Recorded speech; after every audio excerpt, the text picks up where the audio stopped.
Hello friends, আমার channel simple English grammar চ্যানেলের সকল স্টুডেন্টকে আমার ওয়েলকাম জানাই।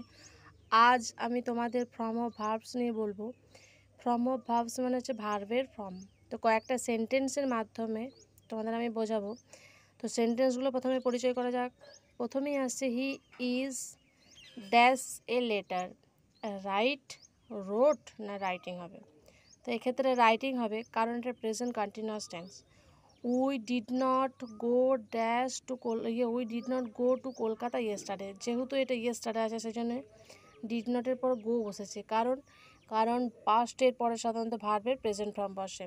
I have done my work, এখানে হ্যাভের পরে ডান মানে ভার্বের থার্ড ফর্ম বসেছে, কারণ এখানে হ্যাভের পরে ভার্বের থার্ড ফর্ম, মানে এটা পারফেক্ট প্রেজেন্ট পারফেক্ট টেন্স।